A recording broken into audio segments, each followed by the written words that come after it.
পবিত্র রমজান মাস শুরু হচ্ছে কবে? বিশ্বের মুসলমানরা প্রস্তুতি নিচ্ছেন পবিত্র রমজান মাসের জন্য। রমজান হলো ইসলামের ধর্মের নবম মাস, যা কোরআন নাজিলের মাস হিসেবেও চিহ্নিত। এই মাসে মুসলমানরা সিয়াম বা উপবাস পালন করেন এবং বিশেষ করে নামাজ, দোয়া ও কোরআন পাঠে নিজেদের সময় ব্যয় করেন। ধর্মীয় বিশেষজ্ঞরা বলছেন রমজান মাস চাঁদ দেখার উপর নির্ভরশীল, তাই চাঁদ দেখার পরই রমজান শুরু হয়। আন্তর্জাতিক চাঁদ পতন সংস্থা এবং ইসলামিক ক্যালেন্ডার অনুসারে এই বছর রমজান মাস শুরু হতে পারে এই মাসে, তবে স্থানভেদে তারিখের সামান্য পার্থক্য থাকতে পারে। বিশ্বব্যাপী মুসলিম সম্প্রদায় এই মাসকে অত্যন্ত গুরুত্ব দিয়ে পালন করে। দিনের বেলা তারা খাবার, পানীয় ও অন্যান্য সংজ্ঞাবদ্ধ কার্যক্রম থেকে বিরত থাকেন। রাতের বেলা থাকে ইফতার, যা পরিবার ও সম্প্রদায়ের সঙ্গে মিলিত হওয়ার একটি গুরুত্বপূর্ণ সময়।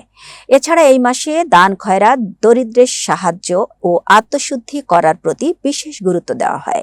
মুসলমানরা বিশ্বাস করেন রমজান মাসে করা ইবাদত বা ধর্মীয় কাজের ফজিলত সাধারণ মাসের তুলনায় অনেক গুণ বেশি। চলতি বছরে মুসলমানরা আশা করছেন শান্তি ও ঐক্যের সঙ্গে রমজান পালন করতে পারবে এবং এই মহিমাময় মাস তাদের জীবনে আত্মিক শক্তি ও সহনশীলতা বৃদ্ধি করবে।